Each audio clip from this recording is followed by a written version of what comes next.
release right before Election Day. So he's going to get out there and say, I got one special audit. We got it done. And it's his opponent's discovery and finding, right? So Keith Faber's not been very busy on that in those terms. But on the redistricting commission, again, another place, he's been exceptionally busy breaking our democracy, outdoing only himself when in 2010 and 11, as leader of the state senate, he helped draw the worst maps in Ohio's history. And then as a member of the redistricting commission as auditor, he outdid those maps and drew again the worst maps in Ohio's history. So, what am I trying to say here? I hope you replace him with me, first of all. I want to start a public corruption task force on my first day that is going to get outside the silos of government, which and quite frankly can happen in the private sector. You can get in these habits of getting your individual daily task done, and everybody can still miss the big picture. It's classic siloing, okay?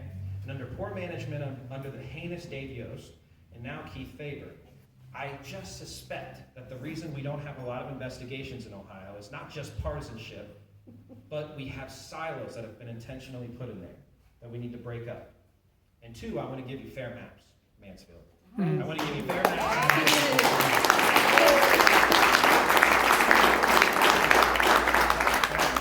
So, I think I'm way over time, and I can feel my face getting red because I get worked up during these things.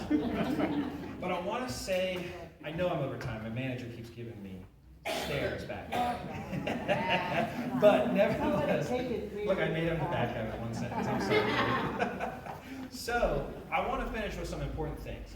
First is I'm part of a ticket that is working people, or recently working people, 9 millionaires. We've got Nan Whaley, who's a mayor, non-millionaire.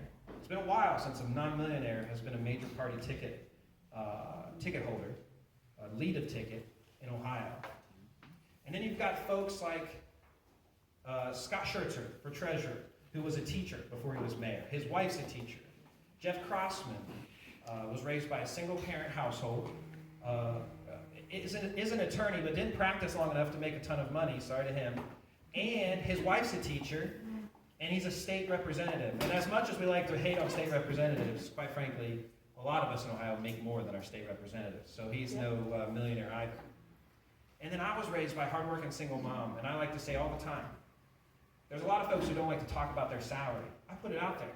I'm not complaining about it, but I make $44,000 a year and come from a family that had no money, has no money, but we got a lot of other good stuff. We are regular folks running for office because it's the right thing to do at the right moment.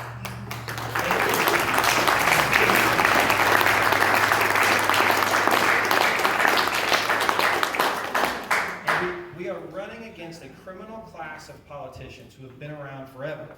Mike DeWine has been in office 15 years longer than I've been alive, right? 15 years before my mom and dad had those drinks. Mike DeWine was elected in 1976. Back when Ohio led the nation in union membership and wages and education and healthcare access, research and university membership. And we're almost last in all of those things now. Mike DeWine's reign over Ohio has been terrible. He likes to present himself as the nice grandfatherly governor. But the truth is Ohio's gotten worse under his leadership. And he has run what is, frankly, one of the most corrupt administrations in Ohio history. Just because he smiles doesn't mean it's not corrupt. In fact, it's a more dangerous type of corruption. And I just want to say, Keith Faber, my opponent, was elected when I was playing with Barney and Power Rangers. These folks have been in office forever, and they've made a lot of money doing it. And so what I ask of you folks, besides the basic stuff, my manager would kill me if I didn't say, please follow me on Twitter, Facebook, please give to my campaign, please knock on doors, do all these things. But I ask everyone in here, from labor to elected officials to regular folks, to believe in your ability to bring change. Yes. Because it is too important.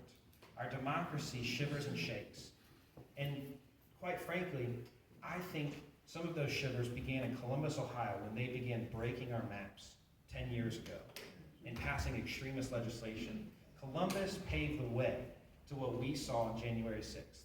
And I think there's no better place than right here in Ohio to start showing them what it looks like.